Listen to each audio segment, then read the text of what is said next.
Before I start, I want to give all honors and glories and praises to Yahweh, Bahashem, Yahweh Shai, Bahashem, Maha, Chodash, Yahweh, which is the only true name of the Heavenly Father, Yahweh Shai, who the world ignorantly calls Jesus Christ, but his only true name is Yahweh Shai. Giving double honors to the elders and apostles of Great Millstone, because those are the men who I've learned this truth from through the spirit and power of Yahweh Bahashem Yahweh Shai. Peace, blessings, salutations to the hopeful elect, and shalom to you sincere brothers scattered abroad, pushing forth this word in truth and sincerity. I am the brother Mashiach Arazakah from the Servants of Yahweh, Y Yahweh Shai Camp, Las Vegas, Nevada branch. And pretty much this lesson is going to be titled as Genesis 49 Breakdown. Alright, we're going to break this down through the spirit. Alright, Lord willing, this lesson is edifying. This is Genesis 49 and verse 1. It says, "And Jacob called unto his sons and said, Gather yourselves together, that I may tell you that which shall befall you in the last days." And that word befall goes into the Hebrew word bakwaya'ah, which means encounter. Alright. And it says, I'll read again from the top. Genesis 49 and 1. It says that Jacob shall called, so like it says, "And Jacob called unto all his sons and said, Gather yourselves together, that I may tell you that which shall befall you in the last days." And that word last, it goes into the meaning of future, alright, or prophetic future of time, alright. And it says the last days. So we've been in the last days, alright. We've been in the last days since the Messiah first stepped foot on the scene, and we're going to prove this. This goes into Hebrews. Let me get the precept out right now. This is Hebrews 1 and 2, and it says, "Have in the last days spoken unto us by his Son, whom he have appointed heir of all things, by whom also he made the worlds." Right? So we've been in the last days. Alright? When the Messiah first stepped foot on the scene, that was the beginning of the last days. So we've been in the last days. Alright? And we're in the last days of this time, which is in the near future. We've been in the last days. We're in the last days of right now. Alright? This is Genesis 49 and 2. It says, "Gather yourselves together, and hear, ye sons of Jacob, and hearken unto Israel your father." Verse 3, it says, Reuben is the so-called Seminole Indians today. That's the tribe of Reuben. Alright? And it says, "Reuben, thou art my firstborn." Right? Reuben was the firstborn of Jacob. Alright? He was the firstborn son of Jacob. And it says, "My might and the beginning of my strength, the excellency of dignity and the excellency of power." Right? Because Reuben was the only native tribe that wasn't taken down by the U.S. troops. Alright? You had the Seminole Wars. You had the first Seminole War, the second Seminole War. Alright, the first Seminole War was from 1816 to 1845. And the second Seminole War was, I think it was 18, brothers can correct me, I believe it's 1858 to, probably paraphrase, I can't think of it right now. But you had the two Seminole Wars, and they both took place in northern Florida. Right? The first Seminole War was led by a general by the name of General Andrew Jackson. Alright? And you can look that up. So, you know, you had the Seminole Wars, the first Seminole War and the second Seminole War, which took place in northern Florida. Alright? And, you know, when that war took place, they tried and tried and tried and tried to take Reuben down, and they couldn't. So Esau and them tried so many times to the point to where they just said forget it, and they just left them alone. And we're gonna prove this. We're also gonna get a precept, going into their strength, right? Which goes to Deuteronomy 33. We'll get that right now. This is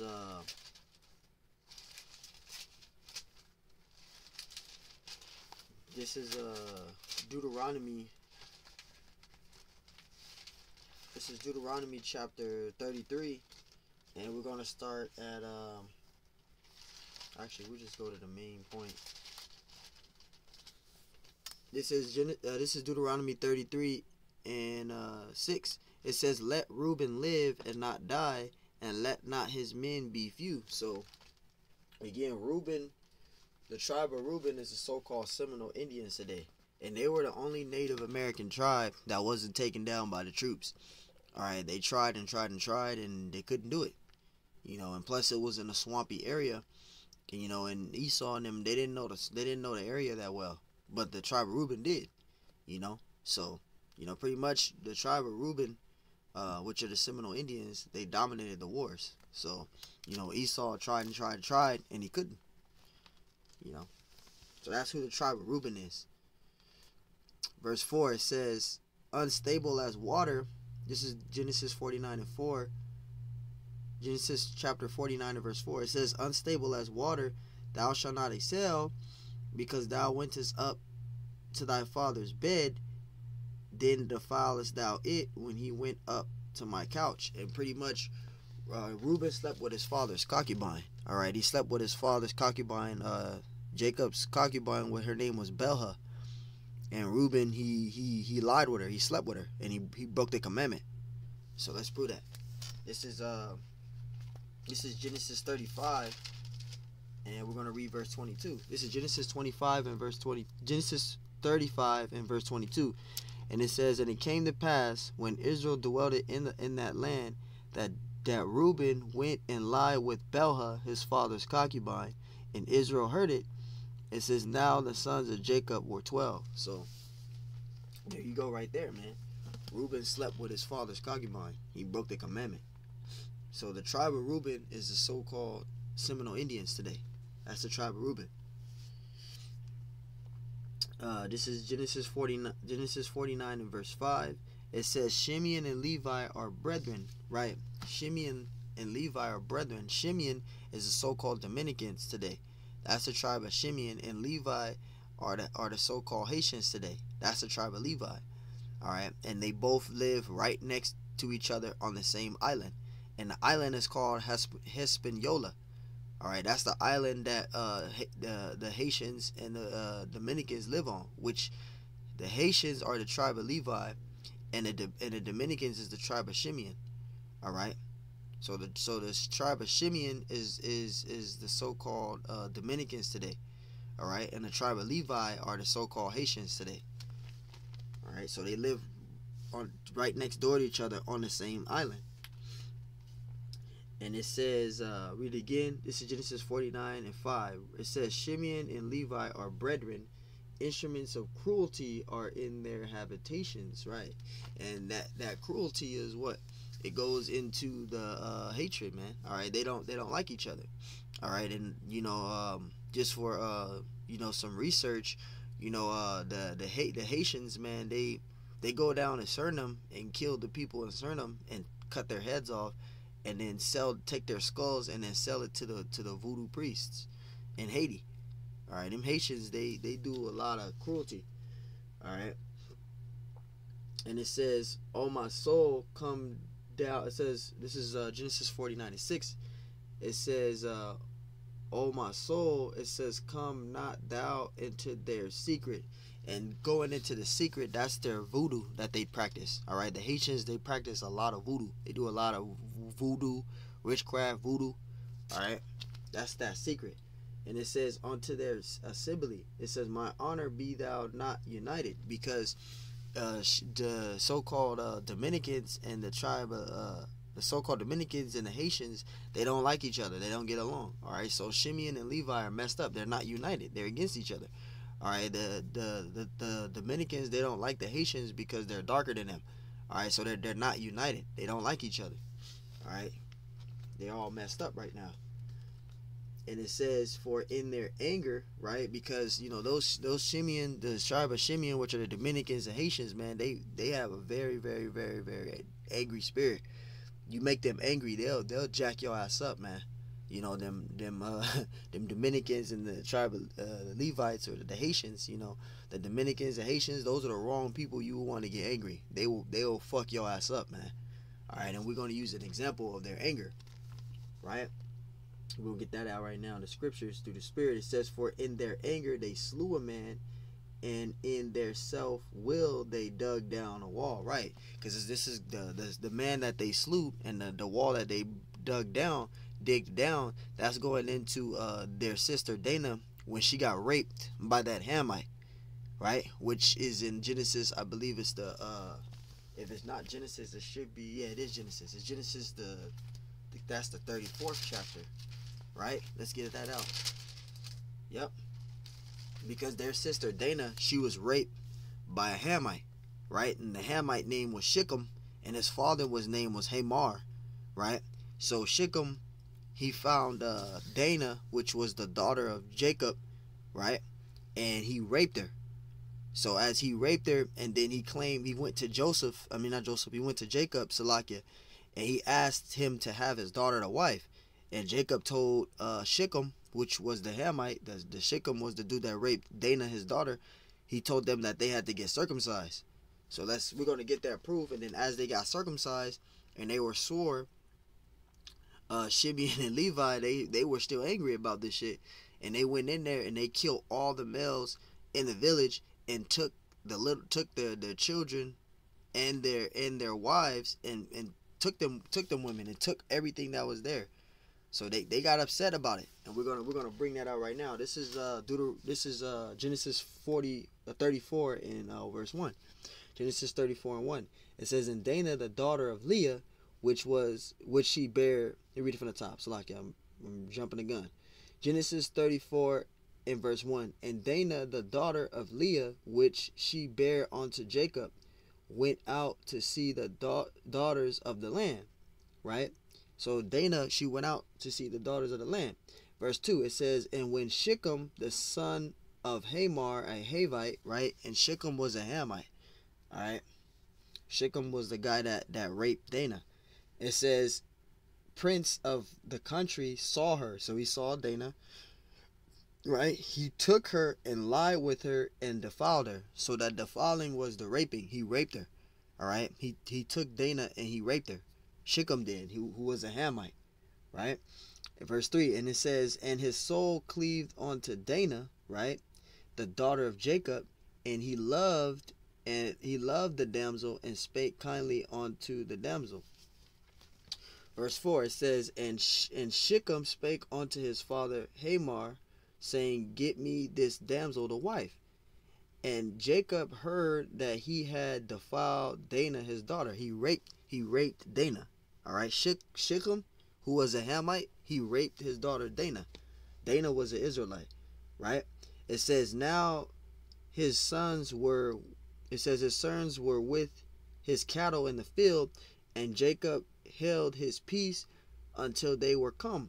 And Hamor, the father of Shechem, went out unto Jacob to commune with him. So, you know, Hamor is the father of Shechem, who was a Hamite, and he basically went out there to speak with Jacob for his son, so he could get Dinah to marry his son, right? Well, you know, be with his daughter to wife.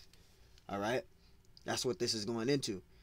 Verse 4, it says, and Shechem spake unto his father, saying, get me this damsel to wife.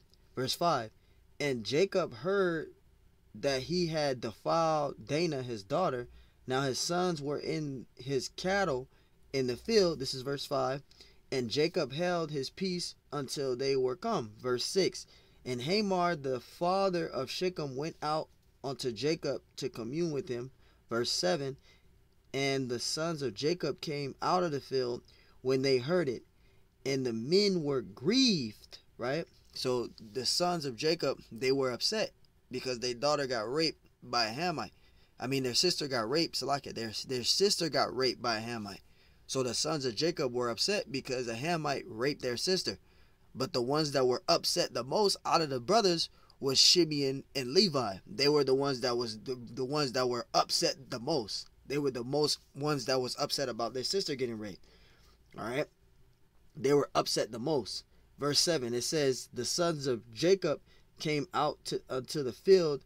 It says, when they heard it, and the men were grieved. This is verse 7, and they were very wroth. They were pissed the fuck off. Shimeon and Levi were the main ones that was pissed off about it. It says, because he had wrought fully in Israel with lying with Jacob's daughter, which thing ought not to be done. Right? Verse 8, Hamor communed with them, saying, the soul of my son Shechem longeth for your daughter. I pray you give her to him to wife. Verse 9, and make ye marriages with us, and give your daughters unto us, and take our daughters unto you. Verse 10, and ye shall dwell with us, and the land shall be before you. It says, dwell and trade ye therein, and get you possession therein. Verse 11, Shechem said unto her father and unto her brethren, let me find grace in your eyes, and what ye shall say unto me I will give. Right? Verse 12, ask me never so much dowry and gift, and I will give according as ye shall say unto me, but give me the damsel to wife. So this is what Shechem is asking Jacob, right? Verse 13, and the sons of Jacob answered Shechem and Hamor. So his father, all right, Shechem's father Hamor, and Shechem is asking Jacob to give him his daughter to wife. Shechem wants Jacob's daughter, right? And the sons of Jacob answered Shechem and Hamor his father deceitfully, and said, because he had defiled Dinah their sister, he raped Dinah, he raped Jacob's daughter, right? And the sons are upset about it. All right, but the main ones, because we're going to prove it, the main ones that's upset the most is Shimeon and Levi. All right, it says verse verse 13, and the sons of Jacob answered Shechem and Hamor his father deceitfully, and said, because he had defiled Dinah their daughter, their sister, Salakia, their sister.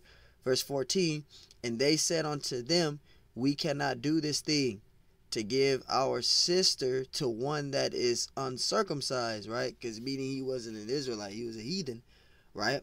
For that were a reproach unto us.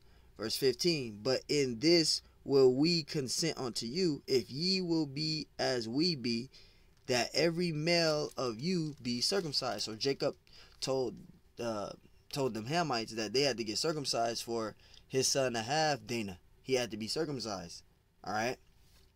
Verse 16, then will we give our daughters unto you, and we will take your daughters to us, and we will dwell with you, and we will become one people. But if ye will not hearken unto us to be circumcised, then will we take our daughter, and we will be gone.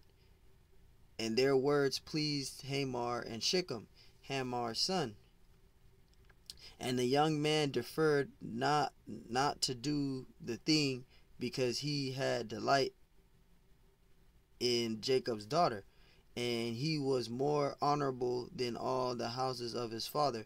And Hamor and Shechem his son came onto the gate of their city, right, and communed with the men of their city, saying, so they agreed that they will all the males will get circumcised, just so that they can have Dinah. They did a agreement in other words, right?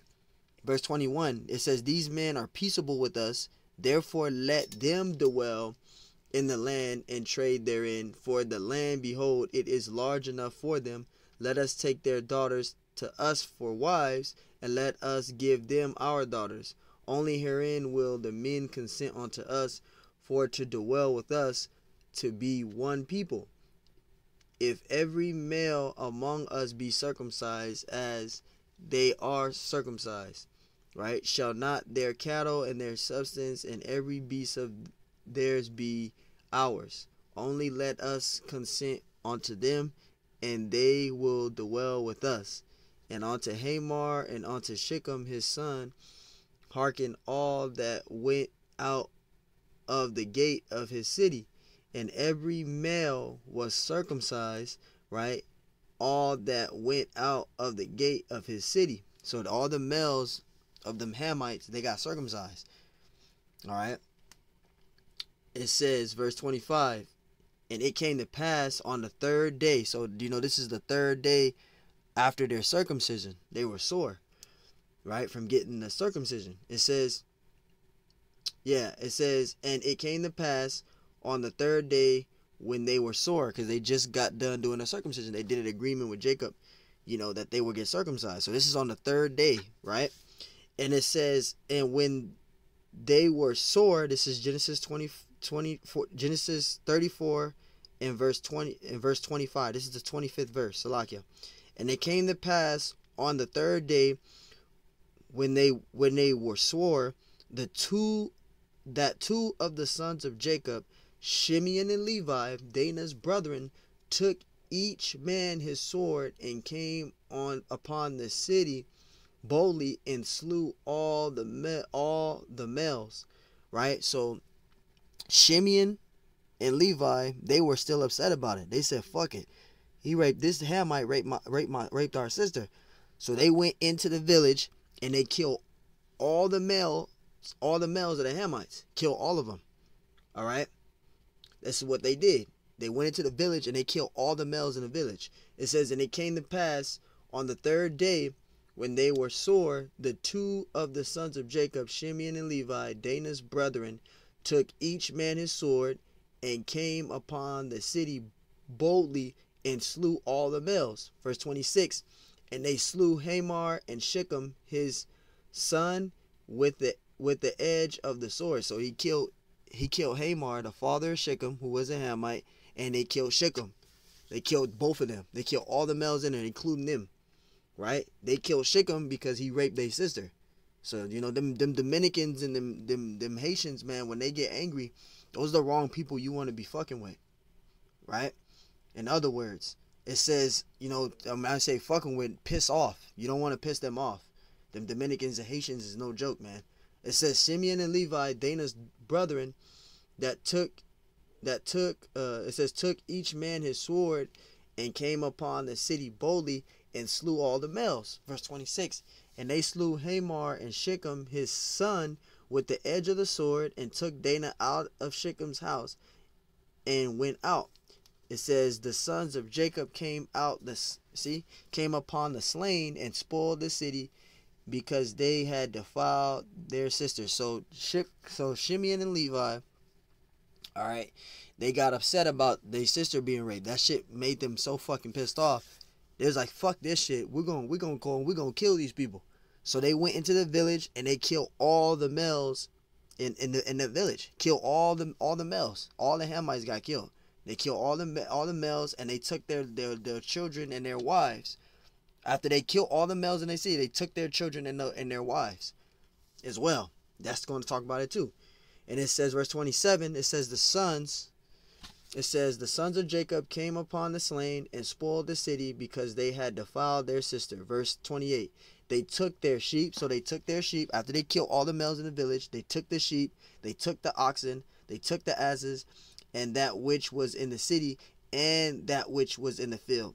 Verse 29, and all their wealth. So they took their wealth, and they took their little ones, they took their children, and they took their wives, and they took their wives. It says took they captive. So they took the wives captive. So they took them, right? It says, and spoiled even all that was in the house. So they took everything after they killed all the males. Verse 30. And Jacob said unto Shimeon and Levi, Ye have troubled me to make me to stink among the inhabitants of the land, among the Canaanites and the Perizzites. It says, I being few in number, they shall gather themselves together against me and slay me, and I shall be destroyed, I and my house. And they said, Should he deal with our sister as with an harlot? So again, Shimeon and Levi took it upon themselves because Jacob already did an agreement with those individuals. All right, and Shimeon and Levi, they were still upset. They was like, "Fuck this shit! This dude raped our sister." So they took it upon themselves. While they were sore, they were just got done doing a circumcision for 3 days. They went into the village and killed all the males in the village and took everything, even the wealth, everything. So, this proves, going into, so we're going to read that again, going back to Genesis 49, that slew a man and dug down a wall, that is what that was talking about. When their sister got raped and they killed that Hamite. So let's read it again. So that's what that was talking about. It says, this is Genesis 49, and this is Genesis 49 and verse 6. And it says, O my soul, come not thou into their secret, unto their assembly, right? It says, mine honor be not thou united, for in their anger they slew a man, and in their self-will they dug down a wall. So again, they slew a man and dug down a wall. That was going into Deuteronomy 34, right? I think it was 34 that we were reading. I want to make sure. Yeah, that was Genesis 34, and we read it was in Genesis chapter 34, right? And we read down all the way that whole chapter. All right, so that man that they slew, right, and dug down a wall, that was going into their sister Dana when she got raped by that Hamite. So Shimeon and Levi, all right, they got the anger spirit on them. They got the anger. So you don't want to fuck with them. They will fuck your ass up if you make them mad enough. Just giving an example, just saying it blunt like that, man. Genesis 49 and verse 7, it says, "Cursed be their anger." See, so Shimeon and Levi, they have an anger spirit to them. And you ever don't want to piss them off, bro. It says, "Cursed be their anger, for it was fierce, and their wrath, for it was cruel." It says, "I will divide them in Jacob and scatter them in Israel." So again, Shimeon and Levi, they have a angry spirit. So you can't. They're the wrong people to try to piss off, man. But Shimeon and Levi, all right. Shimeon is the so-called Dominicans, and Levi is the so-called Haitians. All right. So right now, Shimeon and Levi are all messed up, man. They're not going to be united until the Lord come back. But that's pretty much it with Shimeon and Levi. All right, this is Genesis 49 and verse 8. It says, Judah, thou art he whom thy brethren shall praise. Judah is the so-called Negroes today. That's the tribe of Judah. All right, and everyone praises Judah. Everyone imitates Judah. Everyone tries to be like Judah. Everyone tries to mimic everything Judah does. Whatever Judah does, everybody tries to be like Judah. You can see that. Judah is the so-called Negroes today. That's the tribe of Judah. All right. It says thy hand shall be in the neck of thine enemies. And this is a future prophecy which is going to come in the near time in the future. All right. And it says Salakia. It says, thy father's children shall bow down before thee. Right. All of us are going to bow down before Judah. All right. We're going to bow. All the tribes is going to bow down before Judah. They're talking about the 12 tribes of Judah. The 12 tribes of Israel. Salakia. The 12 tribes of Israel. All right. We're all going to bow down before Judah. Right. Verse 9. It says, Judah is a lion's whelp from the prey. And who is the prey? Esau is. All right, Esau is that prey, and we're going to use a precept to back that up because Judah got off on Esau before, right? And we can get that in 1 Kings 11 and 15. This is First Kings. This is First Kings 11 and 15. For it came to pass when David was in Edom, right, and Joab, the captain of the host, was gone up to bury the slain after he had smitten every male in Edom. So David and Joab was in the land of Edom for 6 months. And as they were in the land of Edom for 6 months, they slew and killed all the males of Edom. Right? Verse 16. For 6 months did Joab remain there with all Israel until he had cut off every male in Edom. Alright? So they were out there in the land of Edom for 6 months. And they killed all the males of Edom. But this is going to happen again. Going into the Lord rising them up to be, rising, who's going to rise them up? And the Lord, Yahweh Shemashai, is going to rise up Judah. Because Judah is going to go back into being that young lion again. Right now, he's that old lion, which we're going to get right now. This is Genesis 49 and 9. It says, Judah is a lion's whelp from the prey. My son, thou art gone up. It says, he stooped down. It says, he crouched as a lion and as an old lion. Who shall rise him up? Yahweh Shemashai shall rise him up. And we're going to go to Deuteronomy really quick. This is Deuteronomy 33. Get that out really quick. It's Deuteronomy 33. And want to get a precept out. This is Deuteronomy 33 in verse 7. It says, and this is the blessing of Judah. It says, and he said, hear, Lord, the voice of Judah, and bring him unto his people. Let his hands be sufficient for him, and be thou an help to him from his enemies. Right? And that's the blessing that Judah got. All right, they're very sufficient. All right, Judah is very sufficient. All right, and let's go back to Genesis 49. This is Genesis 49 and 9. Judah is a lion's whelp from the prey. Right, the prey is Esau. Right, my son, thou art gone up. It says he stood down, he crouched as a lion, right, and as an old lion. And what does he mean by Judah being an old lion? Judah's getting killed right now. He's getting killed left and right. Right, he's that old lion right now, but the Lord in the future time is going to make him that young lion again and shall rise him up. Right, it says, old lion, who shall rise him up? Yahweh Shemashai is going to rise up Judah.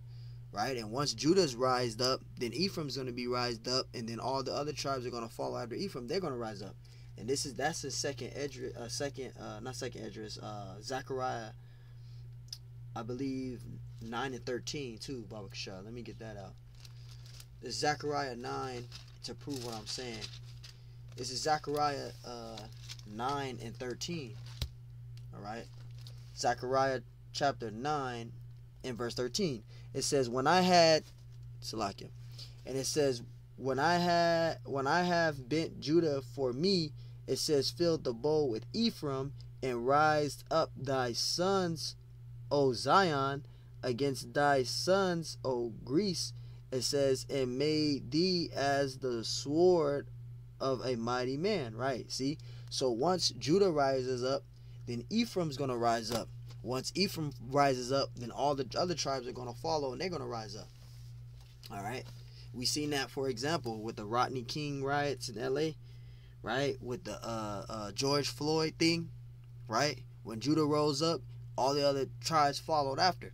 That's what's going to happen in the near future. Because the Lord is going to rise up Judah, and once Judah rises up, Ephraim's going to rise up, and then all the other tribes are going to follow. That's how it's always been through the Spirit, man. All right. This is Genesis 49 and 10. It says, the scepter shall not depart from Judah, nor a lawgiver from between his feet until Shiloh come. And Shiloh is talking about Yahweh Shai. That's who Shiloh is. All right. That's talking about the Messiah, Yahweh Shai.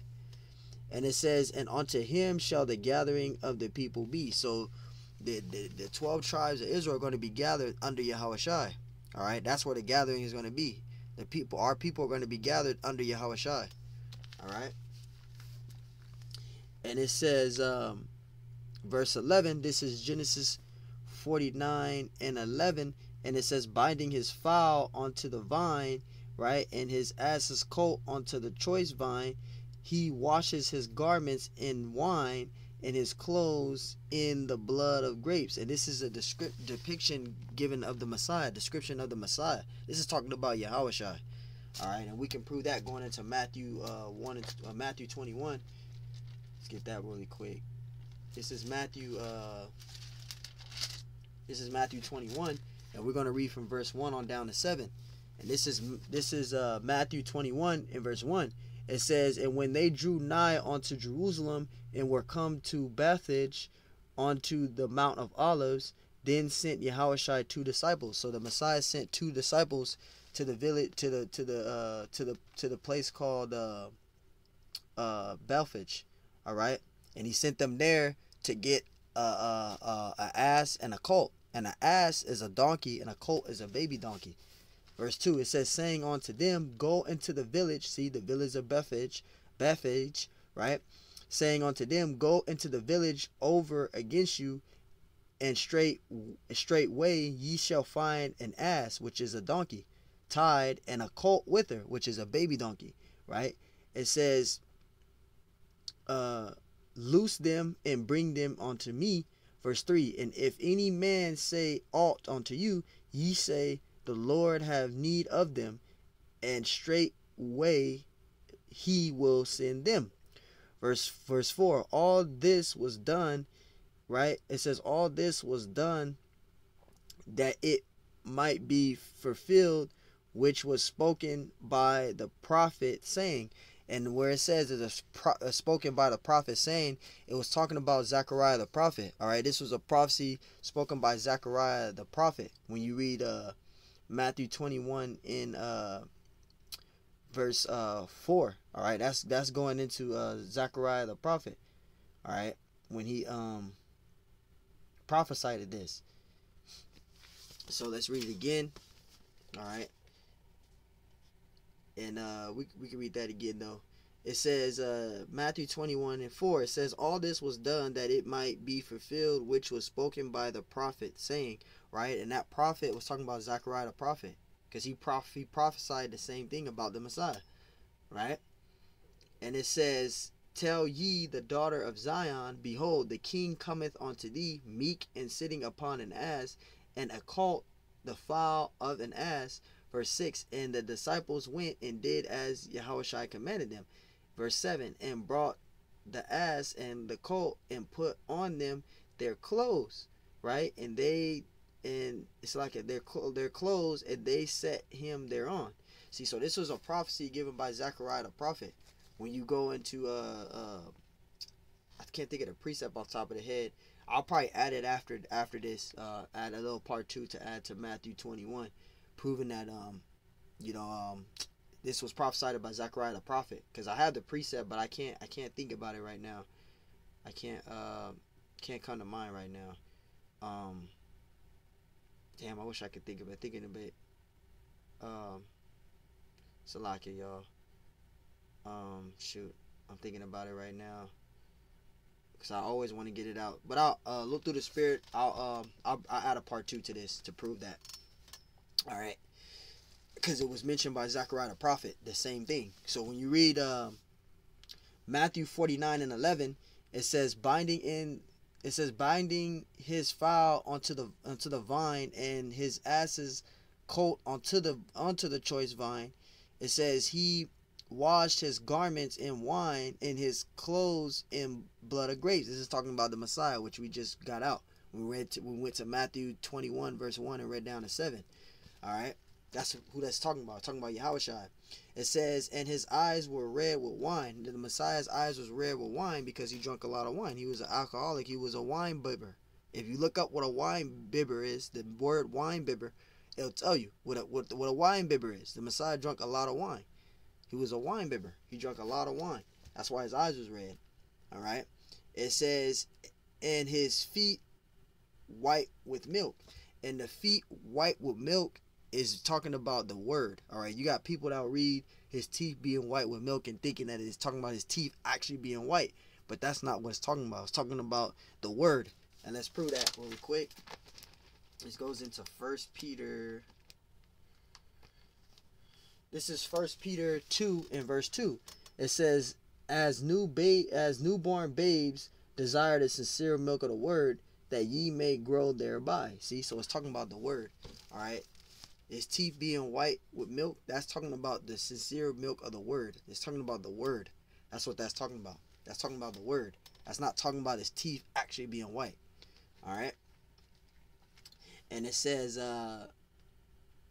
verse 13, it says, Zebulun shall dwell at the haven of the sea, and he shall be for as a haven of ships, right? And Zebulun is the Panamanians and the Guatemalans, all right? And where it talks about Zebulun shall dwell at a haven of the sea, and he shall be for a haven of ships, that's talking about the Panama Canal, all right? And if you look up the Panama Canal, it's pretty much where the ships go through to get on the other end, all right? A lot of ships and shipments go through the Panama Canal to get there faster, you know, so they don't have to go all the way around, but they go through the Panama Canal, all right? And that's who Zebulun is. Zebulun is the Panamanians to the Guatemalans, all right? Let's read that again. It says, this is Genesis 49:13. Zebulun shall dwell at the haven of the sea, and he shall be for a haven of ships, and his border shall be unto Zidon. That's talking about the Panama Canal. All right, that all goes into that, man. And that's talking about the Panama Canal. All right, Zebulun is the so-called Panamanians and Guatemalans. That's the tribe of Zebulun. That fits perfectly. All right. And actually, let's get out that, I think let me look and see, Salakia, got a precept, I believe, Salakia, bear with me, this is, Deuteronomy 33, yep, this is Deuteronomy chapter 33 and verse 18, and of Zebulun he said, Reuben rejoice, Zebulun in thy going out, and Issachar in thy tents. All right, so you know that's, you know, the pretty much the blessing for Zebulun. All right, and it's going into Issachar and Reuben as well. All right, they receive their blessings. Verse 14, it says, Issachar is a strong ass couching down between two burdens, and the two burdens is talking about North America and South America. That's between the two burdens, North America and South America. Issachar is the so-called Hispanics, aka Mexicans. All right, that's the tribe of Issachar today. All right. It says, and he saw that rest was good, and the land that it was pleasant, and bowed his shoulder to bear, and became a servant unto tribute. And they love to work. All right, Issachar love to work. They can work 3, 4, 5, 6, 7 jobs and still be working. Issachar love to work. That's just in their spirit. All right, they love to work. Working is just in their spirit. But Issachar is the so-called Hispanics. All right, that's the tribe of Issachar today. All right, verse 16, Dan, it says, Dan shall judge his people as one of the tribes of Israel. All right, it says, Dan shall be a serpent by the way, an adder in the path, that biteth the horse heels, so that his rider shall fall backward. All right, and Dan is the tribe of Dan is all in the mix of Israel. All right, that's where Dan is. Dan, we don't know who Dan actually is. Dan is all mixed into Israel, pretty much, man. Dan is all in Israel, man. They mixed all into the tribes of Israel. That's where Dan is. Verse 18, it says, I have waited for thy salvation, O Lord. Verse 19, it says, Gad, a troop shall overcome him, but he shall overcome at the last, right? Gad, a troop shall overcome him. Gad is the so-called Native American Indians. All right, that's the tribe of Gad, and they were taken down by the U.S. troops going into the King Philip Wars, Queen Anne Wars, Trail of Tears, Wounded Knee, the Colonial Wars, right? Go on all day about the wars, the Indian wars that took place. All right, we were taken down by the U.S. troops. All right, that's the tribe of Gad. And it says, read again. It says, Gad, a troop shall overcome him, but he shall overcome at the last. And we're going to overcome at the last. And I got a precept because, you know, you got people out there that say, how is Gad is of the 12 tribes? Well, Gad is of the 12 tribes. Actually, let me see if I can get it. I think it's First Chronicles. Yep, this is First Chronicles 5:18. This is how we know Gad is so-called Native American Indians, right? This is First Chronicles 5:18. The sons of Reuben and the Gadites, right, and half of the tribe of Manasseh, of valiant men able to bear buckler and sword, and shoot with bow, and skillful in war, were 44,760 that went out to the war. All right, so that lets you know right there that the Gadites, the so-called the tribe of Gad, are the Native American Indians. All right, the Native American Indians are Israelites. All right, if you look up the Luna Stone, there's a Luna Stone that's out in Albuquerque, New Mexico. It's written in Paleo Hebrew. All right, so the tribe of Gad are the tribe of Gad are the Native American Indians, because you got Israelites out there that try to debunk and try to say that Gad is not Israelites and Hispanics are not Israelites, and they are. Because when you go to second Esdras, the 13th chapter, and you read from verse 39 all the way down to 45, it talks about how the northern kingdom went away from the Assyrian captivity, and they dwelled on a land where no man dwelt, which was Azareth, which is America. And when you go into 2 Kings, the 17th chapter, that also goes into how the Assyrians took over the northern kingdom. The northern kingdom fell first. So it's easy to prove that. All you got to do is go to 2nd Esdras, the 13th chapter. So Native American Indians, which are the Gadites, and the so-called Mexicans are a tribe of Issachar. They are Israelites. You know, I just have to bring that out because, you know, you got people that say bugged out dumb shit like that, but they're not realizing that they are Israelites. You can look it up through secular history. All right. You know, this is Genesis 49. You know, back to the main point. Kind of went off track a little bit. So, like it, Genesis 49 and verse 19. It says, Gad, a troop shall overcome him, but he shall overcome at the last. All right. Gad, the tribe of Gad is so-called Native American Indians. Verse 20, it says, out of Asher his bread shall be fat, and he shall yield royal dainties. All right, and Asher is the so-called Colombians to Ugaranians. All right, and pretty much, you know, they have a lot of dainties, and dainties is jewelry, you know, fashion jewelry, things like that. You know, they have a lot of silver, you know, silver mines, certain things like that. All right, you know, Asher is the so-called Colombians to Ugaranians. Salakia. Yeah, Asher, I always get tied up with Asher. Asher is the so-called Colombians and Uranians, if I'm saying it right. All right.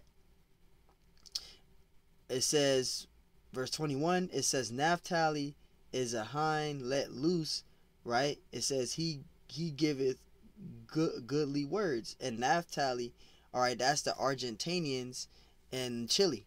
All right, that's who Naphtali is today. All right. It says, this is verse 22, Joseph is a fruitful bow, even a fruitful bow by a well whose branches run over the wall. Right? It says the archers,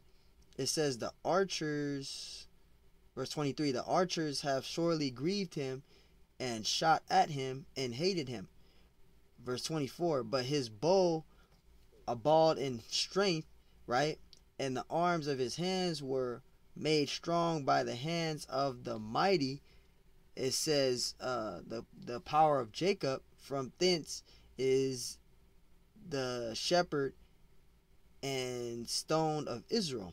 So like in verse 25, even by the power of thy father, who shall help thee, and by the Almighty, who shall bless thee with blessings of heaven above, blessings of the deep that lieth under, blessing of the breasts and of the womb. All right, verse 26, the blessing of thy father have prevailed above the blessings of my progenitors unto the utmost bound of the everlasting hills. They shall be on the head of Joseph and on the crown of the head of him that were separated from his brethren, right? Because his brothers sold him into slavery. But Joseph, the tribe of Joseph, is of the tribe of Ephraim, and you also have Manasseh. So Ephraim and Manasseh were Joseph's sons, and we're going to prove that. All right, because Manasseh, they're not mentioned in Genesis 49, so we're going to prove that how they were added to the 12 tribes of Israel was that Jacob took in Joseph's sons and claimed them as his own children. All right, that's why Ephraim and Manasseh are of the 12 tribes of Israel. This is Genesis 48 to prove what I'm saying. This is Genesis 48. Genesis chapter 48, verse 1. And it came to pass after these things that one told Joseph, right, behold, thy father is sick, and he took with him his 2 sons, Manasseh and Ephraim. So Manasseh and Ephraim are Joseph's sons. That's where you get Manasseh and Ephraim. Manasseh is the so-called Cubans today, right? That's the tribe of Manasseh. And Ephraim is the so-called Puerto Ricans today. All right. Verse 2, it says, and one told Jacob and said, behold, thy son Joseph cometh unto thee. And Israel strengthened himself and sat upon the bed. And Jacob said unto Joseph, Power Almighty appeared unto me at Luz in the land of Canaan, and blessed me, and said unto me, behold, I will make thee fruitful, multiply thee, and I will make of thee a multitude of people, and will give this land to thy seed after thee for an everlasting possession. And now thy 2 sons, Ephraim and Manasseh. Ephraim is the so-called Puerto Ricans today, and Manasseh is the so-called Cubans today. All right, that's who the tribe of Ephraim and Manasseh is.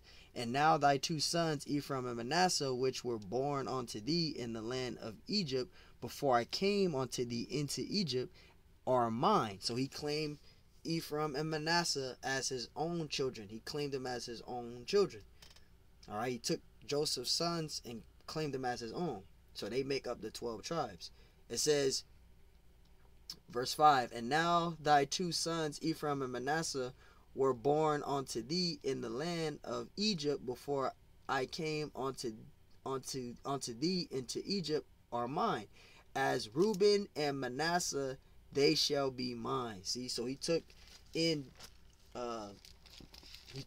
Joseph's sons and claimed them as his own. So that's where you get Ephraim and Manasseh in. All right, and the tribe of Joseph is the tribe of Joseph is the tribe of Ephraim, which is the Puerto Ricans today. And you also got Manasseh, which is the so-called Cubans today.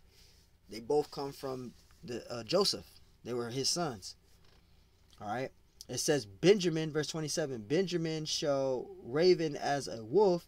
In the morning he shall devour the prey, right? And at night he shall devour the spoil. All right, and we got a precept for that too. Benjamin, the tribe of Benjamin is the so-called Jamaicans. That's the tribe of Benjamin today. Let's get out that Deuteronomy 33 and verse 12. Salakia. It's Deuteronomy 33 and Deuteronomy 33 and verse 12. It says, and of Benjamin he said, the beloved of the Lord shall dwell in safety by him, and the Lord shall cover him all the day long, and he shall dwell between his shoulders. Right? So Benjamin is the so-called Jamaicans today. That's the tribe of Benjamin. All right, the West Indies, which is the Jamaicans, that's the tribe of Benjamin. All right, verse 28, and all of these are the 12 tribes of Israel, and this is it that their father spake unto them, and blessed them, everyone according to his blessing he blessed them. Verse 29, and he charged them and said unto them, I am to be gathered unto my people, bury me with my fathers in the cave that is in the field of Ephron the Hittite. Verse 30, in the cave that is in the field of Machpelah, which is before Mamre in the land of Canaan, which Abraham bought with the field of Ephron the Hittite for a possession of a burying place. So this is pretty much going into Jacob, where his burial should be placed. All right, that's pretty much when you read from verse 28 all the way down to 33. This is where he's telling his sons to bury him, because this is where his father and his father's wives and everyone is buried at. All right, verse 31, it says, there they buried Abraham, right, and Sarah his wife. There they buried Isaac and Rebekah his wife, and there I buried Leah. The purchase of the field and the cave that is therein was from the children of Heth, right? And when Jacob had made an end of commanding his sons, he gathered up his feet unto the bed and yielded up the ghost, and was gathered unto his people. So, that's pretty much going into Jacob, when he yielded up the ghost, meaning he died. All right, and he told his sons before he died where he wanted to be buried. So that's pretty much Genesis 49. Lord willing, this lesson's edifying. I'm going to do a part 2, proving that Matthew 21, that was a prophecy given by Zechariah the prophet. I'm going to get that in the next clip video. Lord willing, this lesson was edifying. I want to give all honors and glories and praises to Yahweh, Bahashem Yahweh Shai, Bahashem Yahweh Chodash, Yahweh, which is the one true name of the Heavenly Father, Yahweh Shai, who the world ignorantly calls Jesus Christ, but his one true name is Yahweh Shai. Giving double honors to the elders and apostles of Great Millstone, because those are the men who I learned this truth from through the spirit and power of Yahweh Bahashem Yahweh Shai. Peace, blessings, salutations to the hopeful elect, and Lord willing, this lesson was edifying. Till next time I say, Shalom.